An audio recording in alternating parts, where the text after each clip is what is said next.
Okay, so the title of this talk is The Significance of Empire in American History.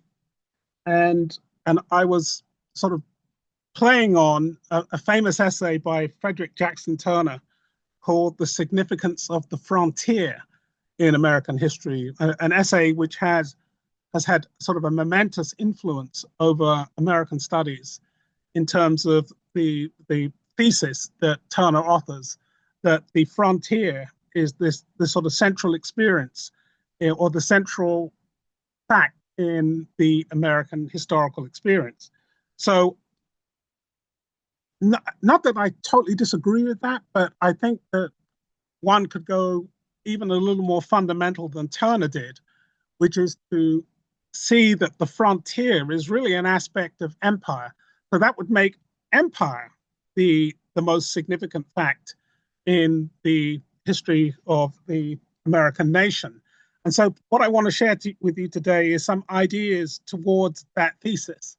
That if we think of the empire, this takes us to the heart of thinking about US nationhood. And I wanted to start with the Great Seal of the United States, which was, I think, adopted in, I remember, 1783. I can't remember exactly the date it was adopted. But the significance of the seal, obviously, the bald eagle, as the representative and iconic American animal. And then, of course, the eagle grasping in its hand, in its claws, the olive branch and the arrows. So the idea of the American nation as capable of peace, but also oriented towards the possibility of war. And I think that's not that's a helpful way to think about empire as a phenomenon that occurs in the balance between war and peace. So I just want to start with that image and also to think about the bald eagle as a predatory animal whose predatory characteristics have to, in some sense, be curtailed in order to achieve that peace, in order for the olive branch side of the image to have play. So I want to start with a quotation or two from Frederick Jackson Turner's essay, the Significance of the Frontier in American History, just so that I can establish the importance of empire in grounding the concept of frontier. So Turner writes, in the settlement of America, we have to observe how European life entered the continent and how America modified and developed that life and reacted on Europe. Our early history is the study of European germs developing in an American environment. What he means there by germs is what he calls the germ theory of politics, that there's a sort of a contagion effect in culture, which enables culture to spread across regions, sections. So the basic argument here is that the Europeans came in with the European set of germs, a European set of cultural customs, practices, and so forth. But their experience of the American landscape altered that and altered the European germs, turned them in a sense into American germs, and then it's the experience of the frontier which leads to the spread of the American germs. And so, in effect, the frontier is the force for Americanization. That's basically what Turner is arguing, that the distinctive national character of the American people comes out of the experience of the frontier West. But I think that Turner didn't go far enough, because I think what I want to argue is that the frontier is no more than a function of empire or imperialism, expansionism, that the frontier can only really be understood as part of that a larger phenomenon. And the phenomenon is the making of the nation as an imperial entity. And so that's kind of what I want to explore, not so much the question of whether the United States it can be thought of as an empire in the classic sense of, the British or the French Empire, but really that the United States was an empire from the beginning and perhaps even remains one to this day. So I think that's the thesis that I'm going to explore, and to bring the frontier into the context of empire is to understand the importance of expansionism. The image that you're seeing is Daniel Boone leading the settlers through the Cumberland Gap, which is a painting by George Taylor Bingham, and it's a powerful image of the American people and the sort of incipient nationhood that the frontier established.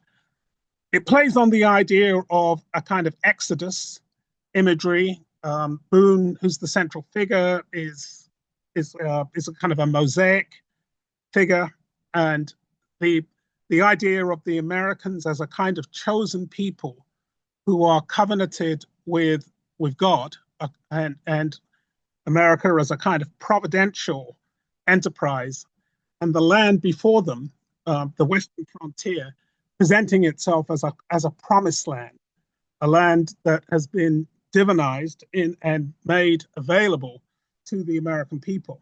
So imagery like this is important because it's not merely recording a historical event, it's overlaying that historical event with a sort of mythic narrative about what it means to be American, about what the land, the role that the land plays in the identity, the American national identity, and of course the assumption that the land is freely available to take. That's sort of a major part of the myth.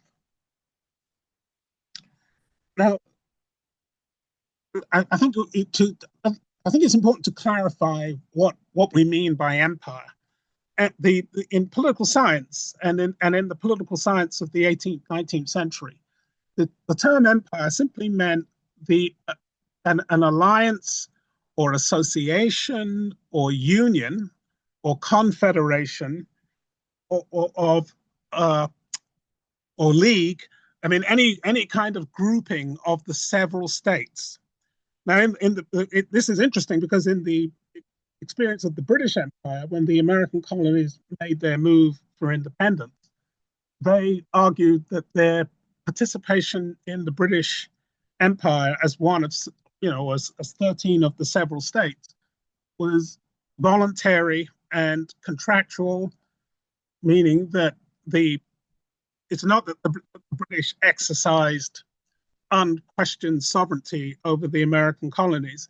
In a sense, the American colonies were in a contractual agreement with the British, and when the British failed to live up to their side of the contract, this made it morally and legally justifiable for the American colonies to seek a separation. So the notion of the British Empire that emerges in the American Revolutionary era is something like a kind of voluntary association of states. Of course, the British didn't see it that way. The British saw it as treason. They saw the relationship between the mother country and the several states as legally binding, and that the states were not equal partners. In other words, they couldn't enter into a contract with the British government and then on their own decide that contract was no longer viable. So what I'm getting at here is that the first thinking about empire in the American Revolution is conceiving of a relationship among the several states that implies sovereignty, that implies freedom of choice for those states. That thinking enters into the federal Constitution, as you know, the debates around what should be the shape of the federal polity. There were those who believed that the federal government should be relatively powerless to preserve the sovereignty of the states, and there were others who believed that the federal government needed to be powerful to hold the states together. And this is sometimes wrongly described, this debate is wrongly described as anti-federalist and federalist. It's not that the anti-federalists were opposed to confederation, but they were opposed to what they called consolidated government, which for them meant national government, because they felt that that would diminish the sovereignty of the several states. So the thinking of the of American political leaders at the Constitutional Convention and then in the debates that followed in the ratification of the Constitution, much about how to conceive the American nation as empire. What kind of empire was the American nation? Was it one with a strong, powerful central government, or was it one where a more loosely federated league or union of states where states retained a considerable degree of sovereignty? And as you know, this question played out right down to the Civil War, and was one of the sort of precipitating factors in the Civil War. So there was a general assumption, in other words, that the American people, in breaking free from the British Empire, were establishing their own empire through the Constitution, because the Constitution represented a union of the several states. So this is what I mean when I say that the very idea of American nationhood is imperial. But I want to jump forward, and what I'm going to do is start sort of in the 21st and 20th century, and then we'll work my way back so that we can understand why contemporary political language about empire so often or seems familiar to us. And I think that familiarity has a lot to do with the way that these themes have played out through American history. But I want to start with a famous essay by the publisher Henry Luce, Henry R. Luce, who you may know as was the media mogul who established, I think, Life magazine, Time magazine, and Sports Illustrated, among other things. So a very important figure in the history of American media and American communications. But in 1941, he wrote a famous essay called The American Century. So I want to quote some of the arguments that he makes and then think about them in terms of the longer story of American empire. So Luce is writing on the eve of World War II and the American involvement in World War II. And he recognizes correctly that World War II, if won by the Allies, would represent a huge shift in the balance of powers. And in particular, it would mean that the United States would be promoted to the front rank of great nations. So this is what he means by the American century. He's saying the second half of the 20th century will be ours if the war goes the way we want it to go. So he writes, "We are in a war to defend and even to promote, encourage, and incite so-called democratic principles throughout the world. Americans must accept wholeheartedly our duty and our opportunity as the most powerful and vital nation in the world, and Americans must be willing to exert upon the world the full impact of our influence for such purposes as we see fit and by such means as we see fit." So I thought that, first of all, the idea that the United States was the coming power in world history was a kind of correct analysis.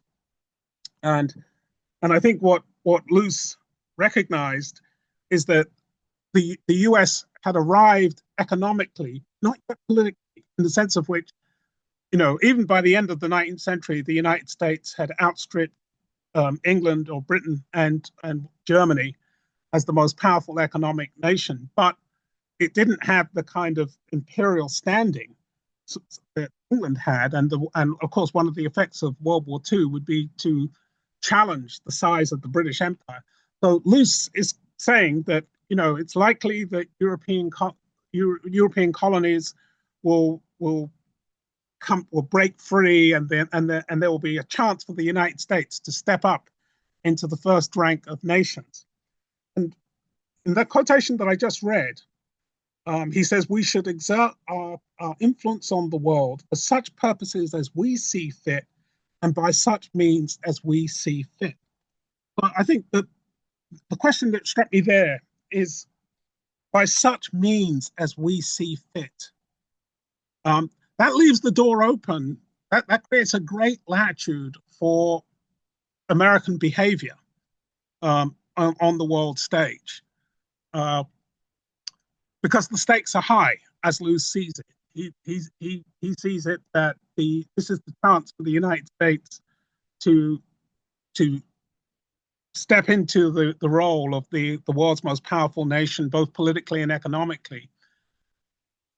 But the way he puts it, that the means will justify that end, is also, a harrowing or a sobering way of thinking about empire, because, obviously what I'm showing you here is an image of Hiroshima and the willingness of the United States to use nuclear weapons at the end of World War II, to conclude World War II with an unconditional surrender by Japan. Maybe one of the lowest points in human history. I mean, when you think of the sheer slaughter that Hiroshima represented, and the same is true of Nagasaki. And at that point, of course, there was no pretext or that this was just about military targeting. I mean, this was mass scale murder of civilians.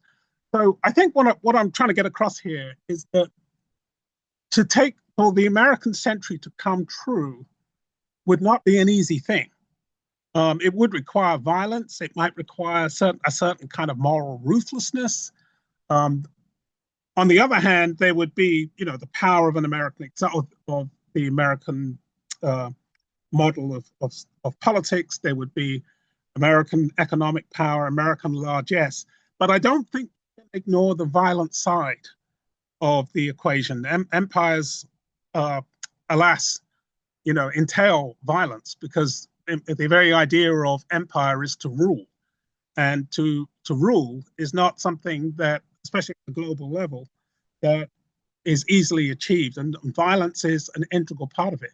So I think the story that I'll be telling is, in part, the story of modern violence and the dangerous effects of that.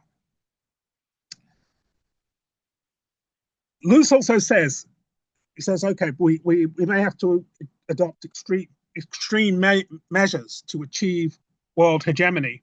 But he also says that the American empire must be, quote, a sharing with all the peoples of our Bill of Rights, our Declaration of Independence, and our Constitution, our magnificent products, our technical skills.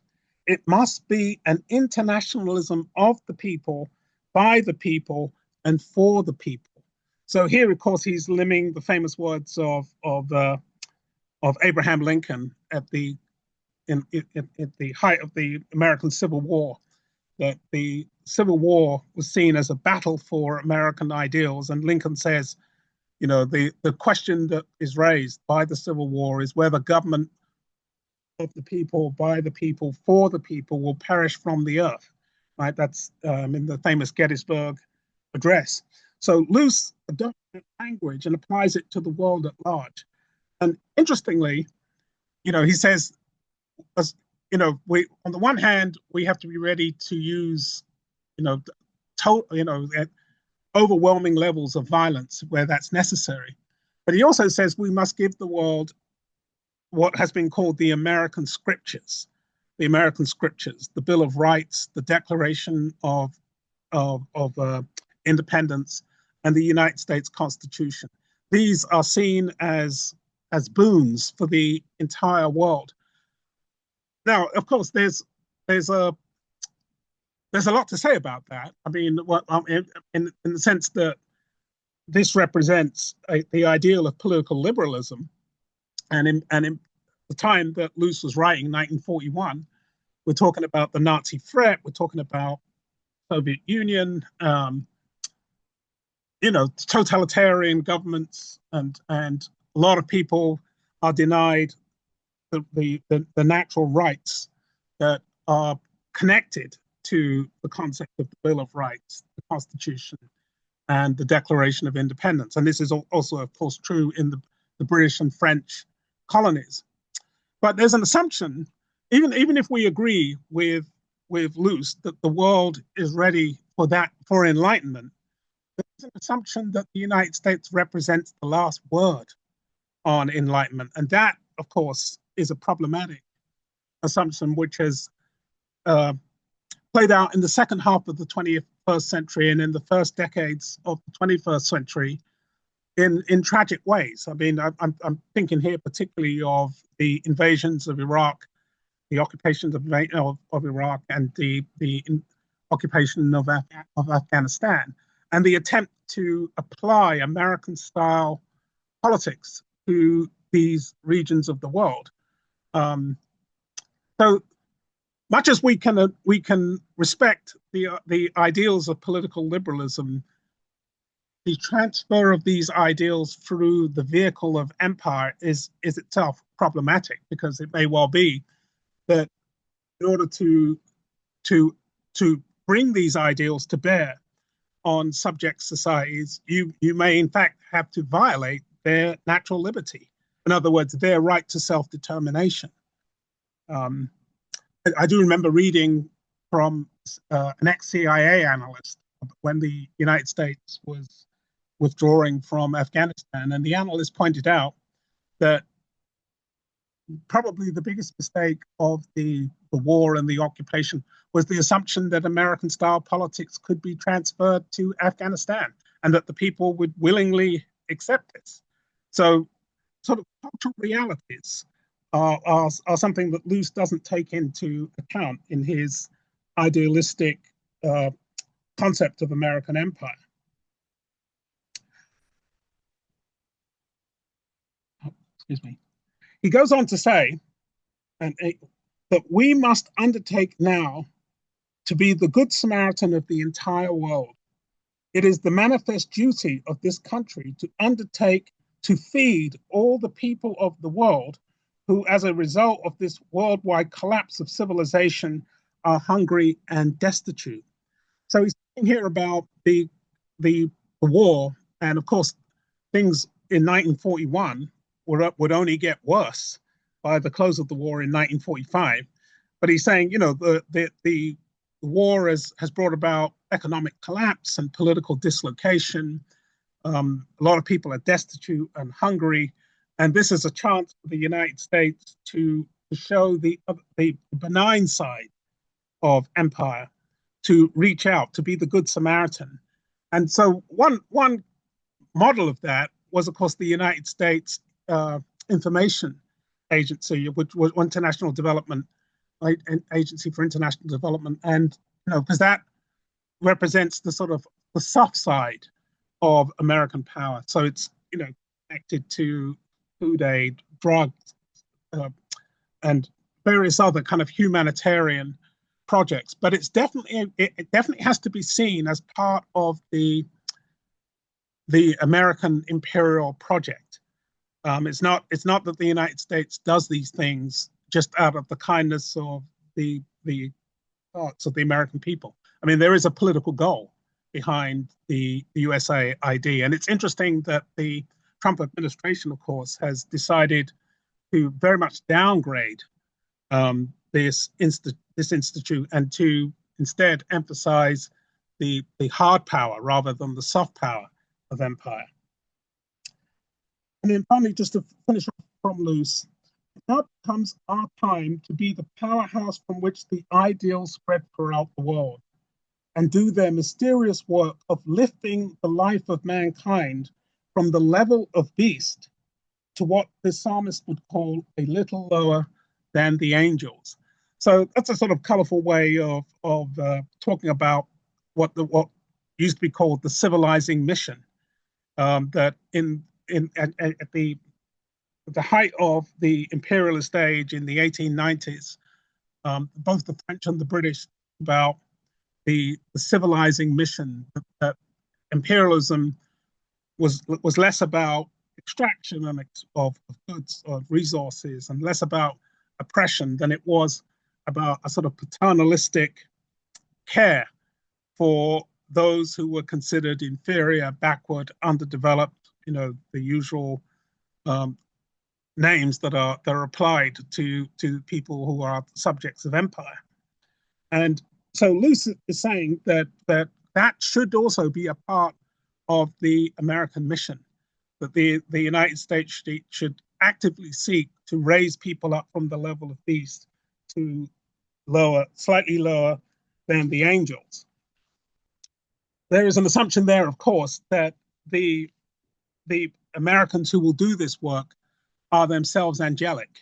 I mean, I think that's one of the themes of empire is sometimes the way that empire causes a lack of self-awareness in the imperialist.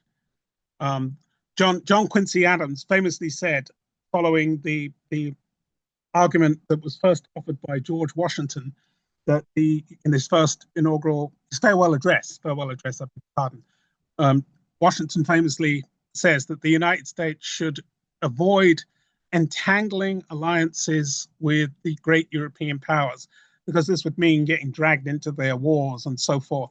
And John Quincy Adams also agreed with this. He said that American foreign policy should not be about going in search of monsters. But I think, I think we can discuss that question of whether that has been achieved, whether the United States has been able to avoid casting those people who are conceived of as subject in the empire as monsters or monstrosities, or the very idea of monstrosity, has that been something that the United States has been able to avoid? Because what Quincy Adams was getting at, obviously, is that once you go in search of monsters, there's a danger that you will become that monster. You will become what it is that you are seeking to destroy. Okay, so that was the American Century, famous essay from 1941. Now I want to read you a couple of quotations from a less famous, but some would say perhaps infamous, essay called The Project for a New American Century. Project for a New American Century, their statement of principles. And this was published in 1997. You may remember that Project for a New American Century were the people, it was an organization within the United States government and largely within the Republican Party. But they were the people who were responsible for drawing up the foreign policy of the Bush administration, and it was their thinking that led to the invasion of Iraq, the war against Afghanistan. It was their thinking that identified the axis of evil powers that the United States would need to deal with to reform the world in a better direction. And one of those powers, you may remember, was Iran. So, we're currently at war with Iran. So this Project for a New American Century, in some respects, their prognostications came true, but not quite in the way they imagined. So let me read you a couple of quotations from them. American foreign and defense policy is adrift. As the 20th century draws to a close, the United States stands as the world's preeminent power. Does the United States have the resolve to shape a new century favorable to American principles and interests? So as the 20th century comes to an end, these people are looking at the political landscape and they say, well, the US government doesn't quite have the foreign policy that it needs to secure another American century. So that their statement of principles is also a set of policy recommendations. One of the recommendations that they make is increased defense spending, and if necessary, cutting back on social spending to achieve that greater military spending. And then they also make the recommendation that the United States should be ready to meet enemies in a direct and preemptive fashion. You remember that the war against Iraq was presented as a preemptive endeavor to prevent Iraq getting the weapons of mass destruction, or to use the weapons of mass destruction. And I suppose the argument could be made that the war against Iran is also preemptive. So the New American Century people write, we need to accept responsibilities for America's unique role in preserving and extending an international order friendly to our security, our prosperity, and our principles. And I just wanted to show you an image of the war in Iraq. This is where that famous image of where the statue of Saddam Hussein was toppled in the central square of Baghdad. And you may remember, not too long thereafter, President Bush proclaimed that major combat operations were over. But in fact, we now realize that the war was simply beginning at that point. The war turned into a very difficult, bloody guerrilla war, a sort of, and there was a kind of phony war aspect to the invasion. In other words, the Iraqi military didn't really put up resistance, and didn't really give an indication of just what was coming in terms of the difficulty of occupying and reforming Iraqi society. So I'm showing you this image to push back against the project for a new American society, that the way they write about accepting responsibility and creating countries, or creating political situations in countries that are friendly to the American polity, it's easier to say that than to actually do it. It's if wishes were horses, but saying it is one thing, doing it in reality is another. And I think we've seen that time again when it comes to empire. So there are a couple of things I wanted to take out of these two documents that I'm going to pick up on. First one is the idea of the United States as a universal nation, that every other country is particular, but the United States is a universal nation because the United States is a model for every other society, because it embodies political ideals in its political constitution. This means that the United States is exceptional and that it's exemplary, meaning that it's an example to follow. Another theme that I wanted to mention is the idea that great powers have responsibility.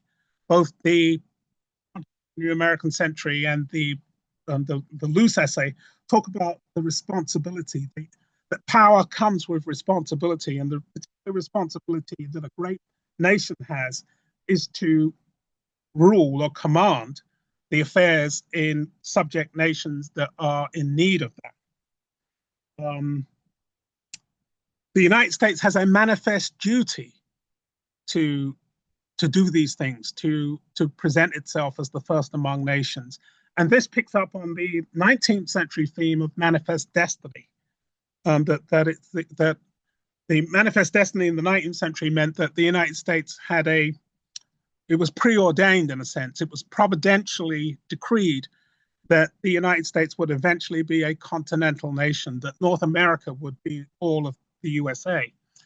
And so that idea of manifest destiny gets transferred to the US global relations, and instead it becomes a kind of manifest duty.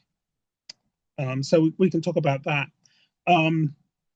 Another theme that I wanted to mention is the idea that the United States as a redeemer nation, that the United States is an agent of salvation, that American power is redemptive for those people who fall under the protection of the American empire. And this idea of the United States as a redeemer nation goes back to the 19th century. It definitely has its links to evangelical Protestant notions of the United States as a kind of providential nation. But the key thing is the idea that, as Lincoln put it, and as Jefferson put it, that the United States was the last best hope for mankind. Right? This is a phrase that we've heard again and again. That unless the U.S. steps up and accepts its responsibility, the world has no hope of being reformed in a positive direction of liberal political values, moral ideals, and so forth. But as I mentioned to you, I do think that the other side of empire, which is the projection of power by any means as we see fit, by any means necessary, runs counter to that image of the US as redemptive, as benign, beneficial, and so forth.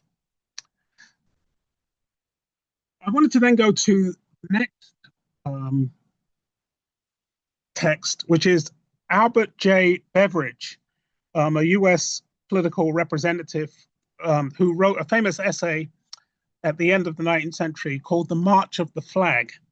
And Beveridge was an advocate for the Spanish-American War. He believed that the United States was morally obliged to the liberation of peoples who were under the control of the Spanish Empire, as that empire was falling into its last days. And so Beveridge emphasized that an American war against Spain would be entirely justified.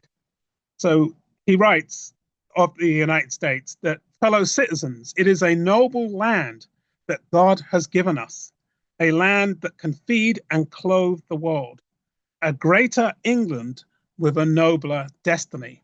So I just want to point out there that he says that what he means by that phrase, a greater England with a noble destiny, is that he sees the American nation as an English-speaking, or the genius of it, as English-speaking people who are spreading the values, the higher values of religion and culture across the world. And the United States will surpass England in that respect. England was the measure of empire in the 19th century, the most widespread, the most influential, and the most powerful. So what Beveridge is saying is, when we enter the Spanish-American War and we take care of the Spanish, we will begin our career as an imperial agent, but we will be greater, more nobler than England, because we have a greater, more noble destiny. So this is, again, the idea of manifest destiny, but now applied to overseas empire. The painting that you're looking at is a painting by Emmanuel Lutz called Westward, the Course of Empire. Westward, the Course of Empire. And what you see is, the painting can be read from right to left. And what you see is the relentless move of the American people westward, and the figure of Columbia here, the allegorical figure of Columbia holding a school book representative of knowledge and enlightenment and so forth. And then you see the Native Americans being pushed further westward, the buffalo being pushed further westward, the coming of the railroad, coming of farmers. So this is a civilization, a narrative of civilization taking over the wilderness, right? The story is that's what the painting, the story that the painting is telling. And it's this idea of the American experience that animates Beveridge when he writes this passage. So this is going back now to 1898, but I'm saying that he's simply reproducing the kind of story about the American empire that is told in this painting. He writes, "The Americans are a mighty people that God has planted on this soil, a people sprung from the most masterful blood of history," meaning the English Anglo-Saxon blood, a people imperial by virtue of their power, by right of their institutions, by authority of their heaven-directed purposes. So Beveridge defines the American people as an imperial people. Imperial means to rule. So the Americans are inherently a ruling people. And again, that's what I think this image is showing us. It is a glorious history God has bestowed upon his chosen people, a history whose keynote was struck by the Liberty Bell, a history of statesmen who flung the boundaries of the Republic out into unexplored lands and savage wildernesses, a history of people who overran a continent in a half century. So that's what this image is all about. The Westward, the Course of Empire by Emmanuel Lutz. It's showing us the peopling of the North American continent by English-speaking people, and it's showing us how, in order to bring about that triumph, which will be the seizure of the land and creating more several states out of that. But the price of it is the erasure of the Native Americans, the erasure of free-ranging wild animals, and of course the consequences that come with railroads and technology and so forth, which we're more aware of in the 20th century, which Lutz simply celebrates in this painting. Okay, so Beveridge goes on in the same essay that I was quoting from, The March of the Flag. It is an American question. It is a world question. Shall the American people continue their resistless march towards the commercial supremacy of the world? Shall free institutions broaden their blessed reign as the children of liberty, the American, wax in strength until the empire of our principles is established over the hearts of all mankind? So Beveridge thinks that this image, where the children of liberty, the American people, are taking over the continent, sets a template for the Americans to approach the rest of the world. So notice how that presents the rest of the world as a kind of frontier, as that global space becomes a space to master, to conquer, to dominate. And the assumption is that vast space that the Americans people will be moving into is also in some ways an uncivilized or a savage space. The empire of our principles, which I think is a very felicitous phrase, what he's talking about here is the sort of the liberal values, the values that underpin the Declaration of Independence, you know, the life, liberty, the pursuit of happiness, so on. And the image that we see here, I think, is very consonant with a famous phrase that Thomas Jefferson formulated, which is the idea that the United States was an empire for liberty, an empire for liberty. So whereas previous empires had been empires of despotism, empires of violence, empires of force, what would distinguish the United States is that it would be an empire for liberty. In other words, freedom would be at the center of the American experience. So Beveridge goes with this idea, and he goes on. The opposition, that is, people who oppose the American involvement in the Spanish-American War, tell us that we ought not to govern a people without their consent. I answer, the rule of liberty that all just government derives its authority from the consent of the governed, applies only to those who are capable of self-government. We govern the Indians without their consent. We govern our territories without their consent. We govern our children without their consent. Would not the people of the Philippines prefer the just, humane, civilizing government of this republic, that is the United States, to the savage, bloody rule of pillage and extortion from which we have rescued them, that is to say, the rule of the Spanish? So Beveridge is saying, the Declaration of Independence, despite the fact that it's based on natural rights, which would therefore make it universal, does not have universal application. There are some people who are not entitled to the natural right of self-government. And so Beveridge says, you know, that's not an argument then against the United States engaging in war against Spain and taking over in Puerto Rico, in Cuba, in Guam, and in the Philippines. There's that perhaps none of those people are ready to rule themselves. Maybe they're in a childlike, undeveloped state, and that means, we can still subject them and not really be violating the laws of nature. I mean, this was obviously the assumption behind the treatment of Native American peoples. Um, it's important to note that in the early decades of the early national period of the United States, and even going back to British colonialism, Native Americans were treated as independent nations. They were treated because they were treated as people that you could actually treat with. U.S. law, the U.S. constitutional law, obliges the United States to make treaties with other governments. So a government cannot treat with anything other than another government. So the fact that the United States entered into treaties with Native Americans implicitly grants Native Americans the status of nations. But as the empire unfolded, as Native Americans increasingly came under US control, the United States felt that this was an unhappy fiction, that the native peoples were independent nations and that they had some kind of right of equality with the United States. So there was a famous ruling by Chief Justice John Marshall. I think it's called, what was it called? Oh, I can't remember. But there was a famous ruling by Chief Justice John Marshall I think just before 1830.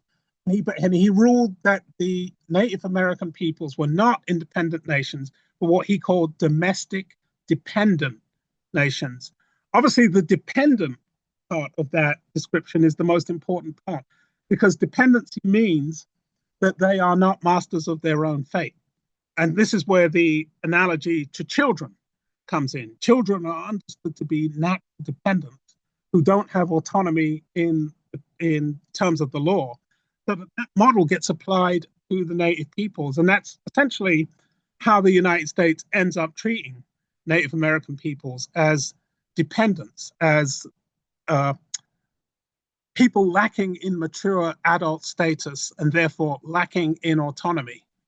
Whole story in itself, but that's basically the story. And I think what that tells us, of course, is that first of all, the empires, or the American empire in particular, had a deeply paternalistic and racist dimension to it. The paternalism was later to reveal itself in the reservation policy, and the racism was really to reveal itself in terms of the genocidal nature of American wars against the native people, which particularly we see in the aftermath of the US Civil War and in the last decades of the American frontier. Beveridge said that independence, treating dependents as independent, is no different than giving razors to babies and telling the babies that they can shave themselves. That's the analogy that he used. Because, you wouldn't give a razor, a cutthroat razor, to a baby and say, shave yourself. So by extension, we should not give freedom to these people, because they will only use it to harm themselves. They're not capable of self-determination. Beveridge goes on, fellow Americans, we are God's chosen people. That idea again. His great purposes are revealed in the progress of the flag. Wherever the United States goes and plants the flag, that is part of God's plan. Beveridge says, will you remember that we do but what our fathers did?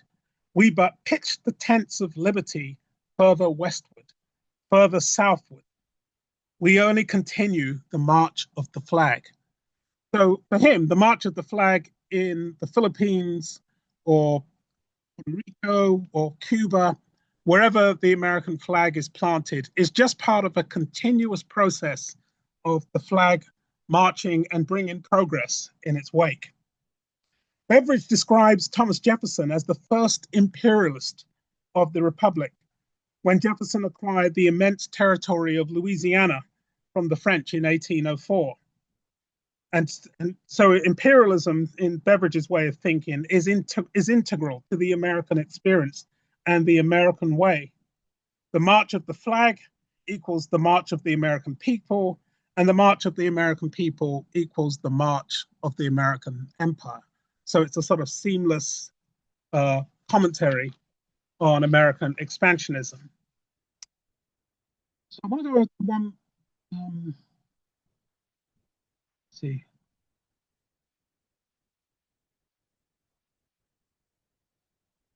Oh, excuse me. Oh, this is just an image from. Oh, I'll leave it up there. I'll leave it up there. This is an image from an American cartoon at the end of the. Sorry, the end of the 19th century. And what it's about General Wood, who was the commander of American forces in Cuba. And the image is a kind of critique of American empire because it's displaying. So the Cubans were resistant to American imperial rule, just having fought the Spanish for independence, and then the United States sort of took over and then imposed conditions on Cuba, which came to the fore in the Platt Amendment of 1901, which is I think is part of the agreement by which the US has permanent sovereignty over Guantanamo Bay. And at the time, the Cuban Constitution was more or less written by the United States, and it was written giving the United States veto power over certain policies that any Cuban government might want to adopt.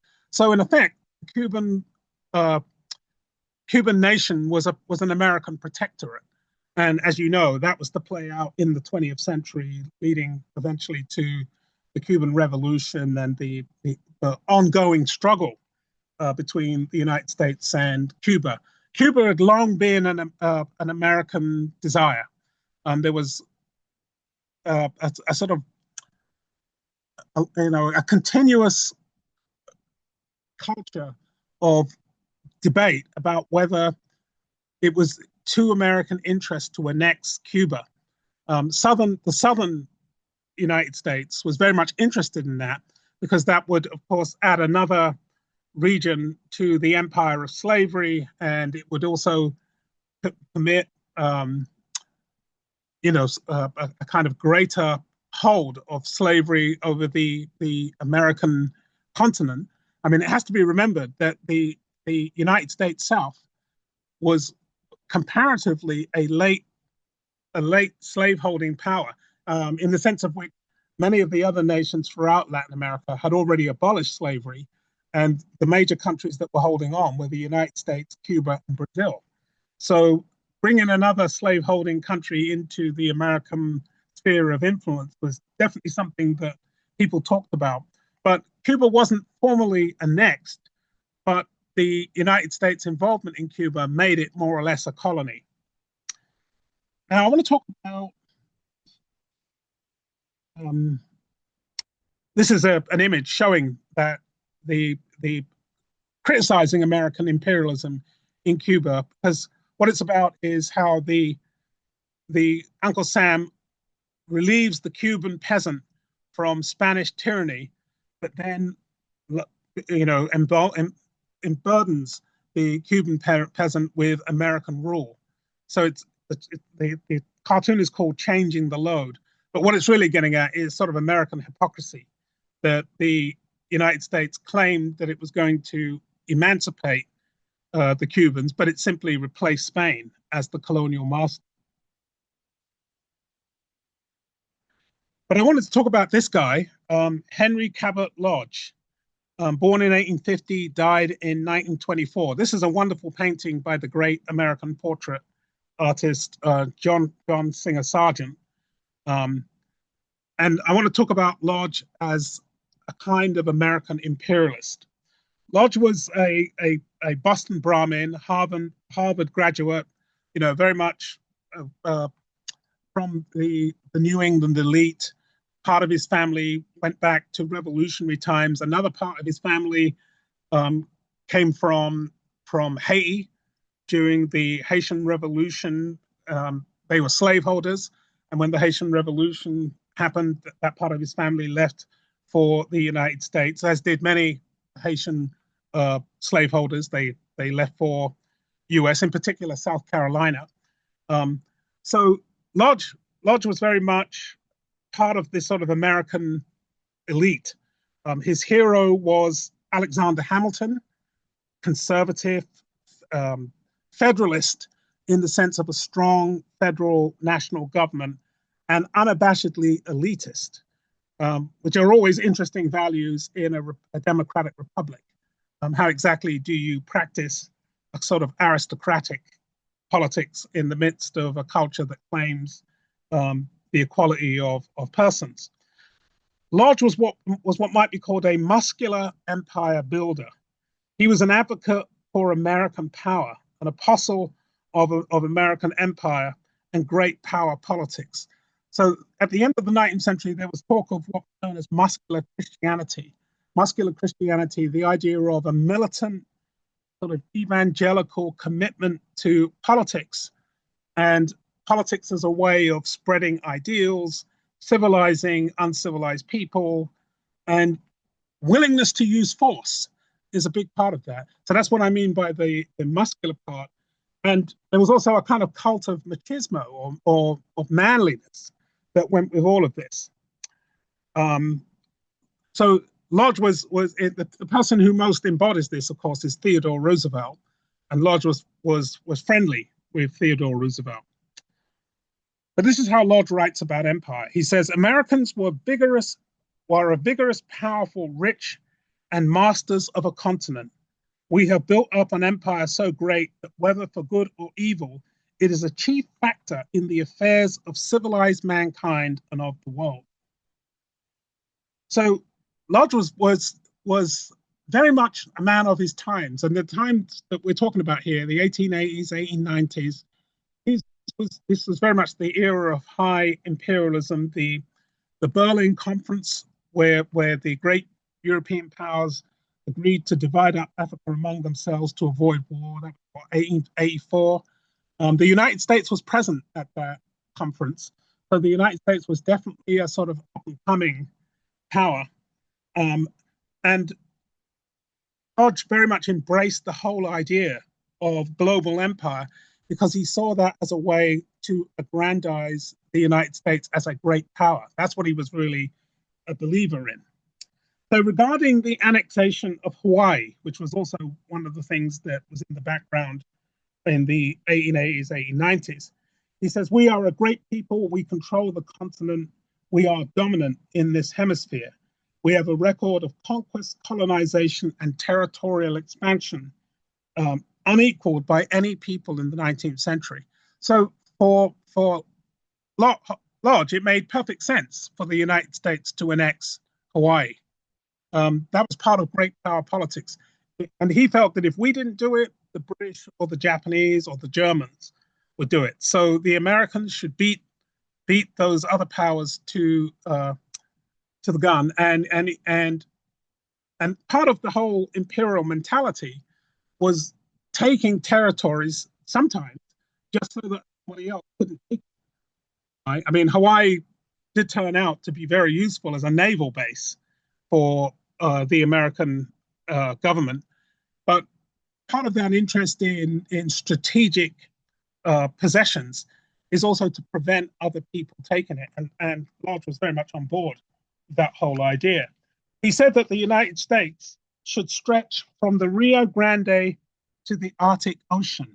He said there should just be one flag in covering that whole area. So Lodge believed in annexing Canada, which is sort of an idea that comes and goes in American politics. As we know, Donald Trump has talked about making Canada the 51st state or adding Canada to the United States. And interestingly, he also believed in seizing Greenland. So nothing new under the sun. He was in favor of taking over Canada, or he believed that that would be great if the US could take over Canada, and it would be great if the US could also take Greenland. He says the great nations are rapidly absorbing for their future expansion and their present defense of all the waste places of the earth. It is a movement which makes for civilization and the advancement of the race. As one of the great nations of the world, the United States must not fall out of the line of the march. So part of it is up to him is just rivalry with other imperialist powers. You know, that if you want to be great, you have to compete. And that means, you know, pushing out the British or pushing out the Germans, the Japanese, whoever it may be.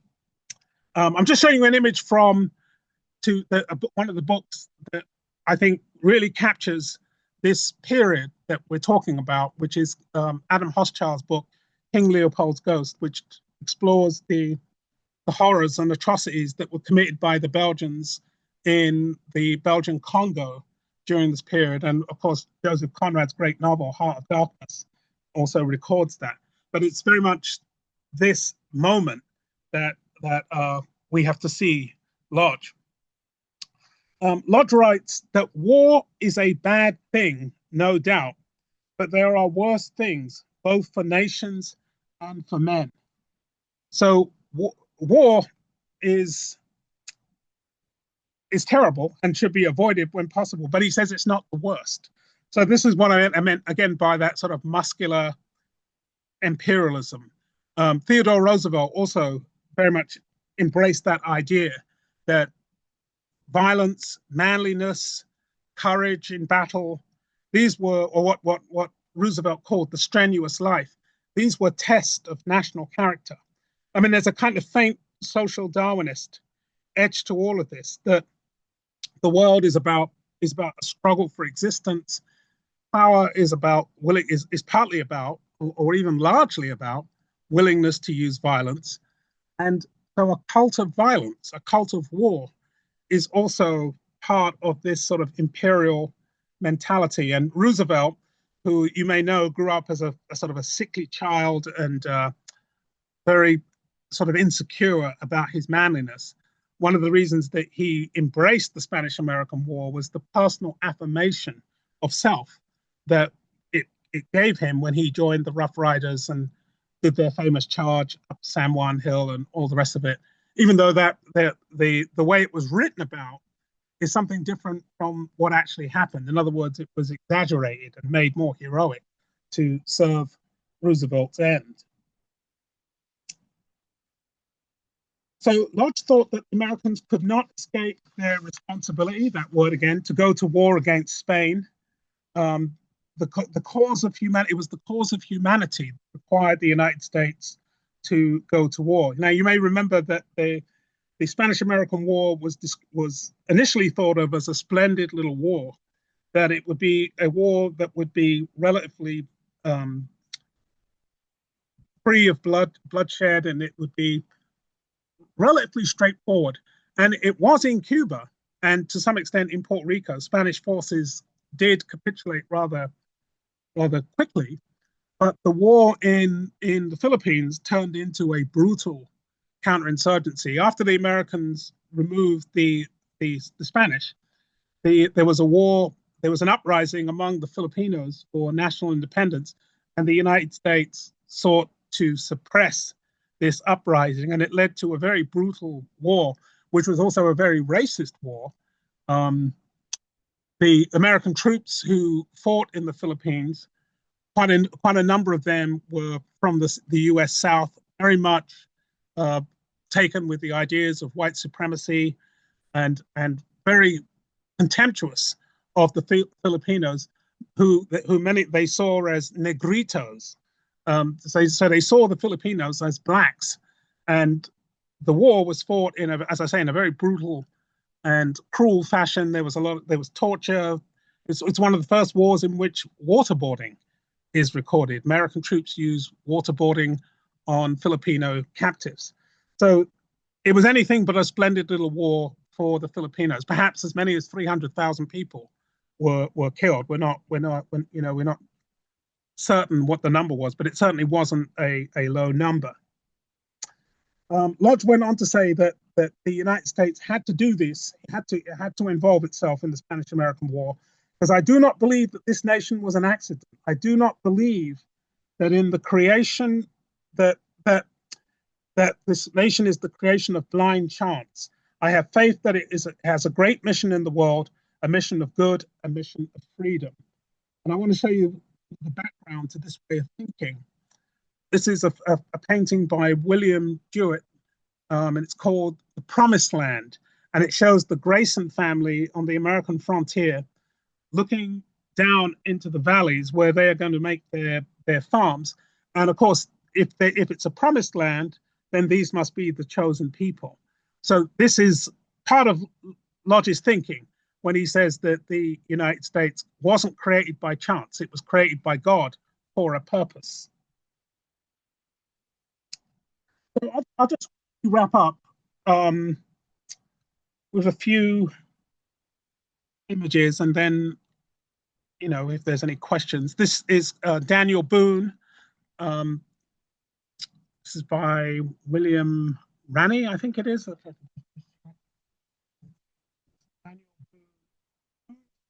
William Ranney, yeah.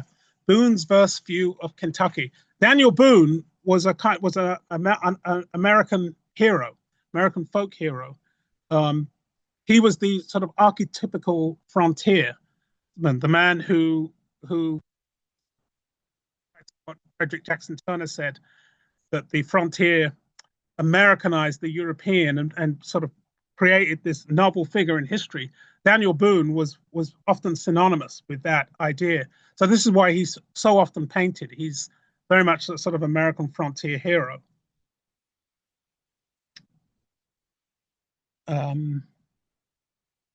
This is a painting called The Coming of the White Men by Joshua Shaw from 1850.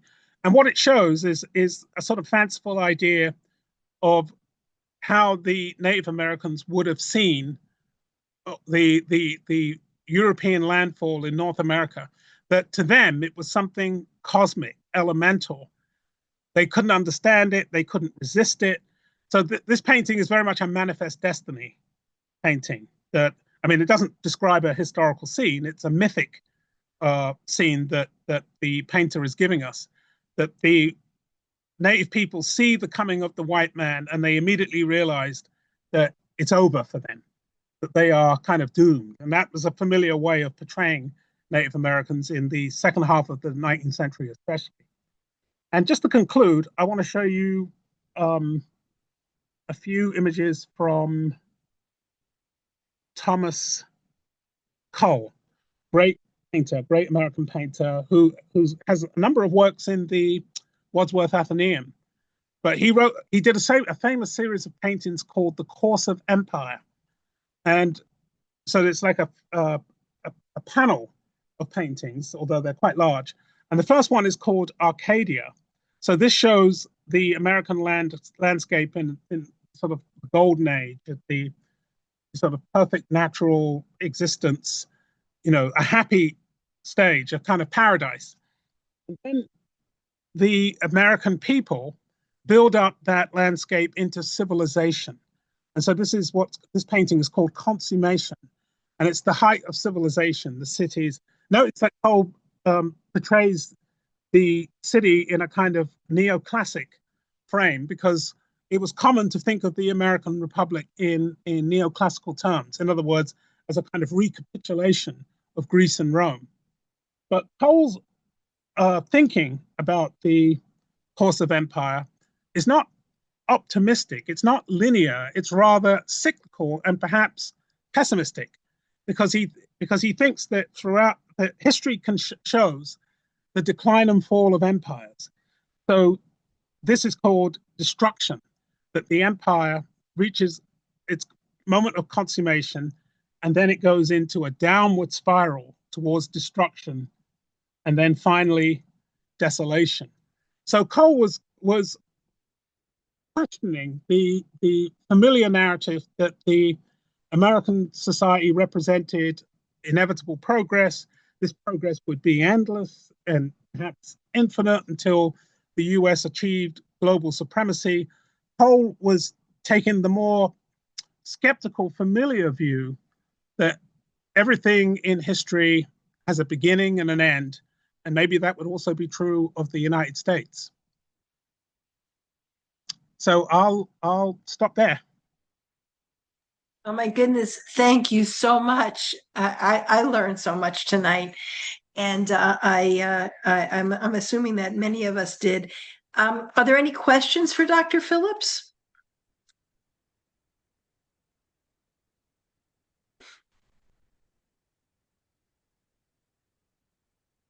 I have a question. You mentioned it a couple of times, but I just wanted to say that slavery itself is an example of empire. Yes, yes, and in fact, that was the way it was talked of in the this was some of the argument against annexing Cuba. That and also it was a major part of the discussion around the annexation of Texas and the Mexican-American War. The people who opposed the Mexican-American War often opposed it because they saw it as spreading the empire of slavery, and there was good reason to think that because the original settlers of Texas, the original Anglo settlers of Texas, you may remember this. The Mexican government basically invited in the Anglos, as they called them, and said, you know, you can settle these areas and you can do your thing. That will be part of the wealth of the nation of Mexico. But there was one problem. The Americans who came in the 1820s, most of them were slaveholders. Mexico abolished slavery in 1829. So the Americans came in and refused to obey a Mexican law, and the Mexicans didn't really know what to do about it. I mean, this is what led to the Battle of the Alamo, right? When they tried to discipline the American settlers, because the American settlers basically had created a semi-sovereign area of Mexico where they simply ignored Mexican law and did their own thing. I mean, it's so ironic when you hear all the discussion today about, you know, the initial problem was Americans emigrating to Mexico and simply doing their own thing, and slaveholding was a big part of the problem. So when Texas declared its independence, slavery was legal. Slavery spread throughout Texas. And so naturally, when people saw the United States making war on Mexico, they could only believe that this would be part of an expansion of slavery. I mean, they were wrong in the sense of which the only area where that would have been viable would have been California, because you know New Mexico, Arizona. I mean, there's no plantation culture that is possible there. So it would have been possible in California, but politically it was more or less impossible because the Republican Party and the Free Soil parties had set their store by the fact that California would not be a slave state. In fact, California was very much a white supremacist state. California, as you know, sought to keep out people of color, sought to keep out Chinese, sought to keep out blacks, as was true in Oregon. So California was projected as sort of white Republican American utopia, and part of that would be no slavery, because slavery meant the presence of blacks. Oh, I see. Okay. I was going to So, say white supremacists love that stuff, but I yeah, see. but So that was it would have that meant was that there actually were black people. Okay. yeah, and the South was of course upset about that because they were afraid that the new states that would come in would be anti-slavery states, and this would weaken the Southern position in the federal government, which they unnaturally dominated. Right? I say unnaturally because, of course, the Three-Fifths proviso gave them representation that they didn't actually deserve because blacks were counted as part of the population but didn't vote, of course. Right. So Right. this inflated the power of the South, and it enabled them to have control over the federal government. So that's the great fear of the war with Mexico, that you're going to bring in all these territories, they'll all be anti-slavery, and you know, so this is why you have to have the Compromise of 1850, which basically reassures the South, okay, you can't have California, and but what we'll give you instead is a new fugitive slave law, and we'll give you, we'll give you some things to keep you happy. Yeah. But it didn't work. Right. Right.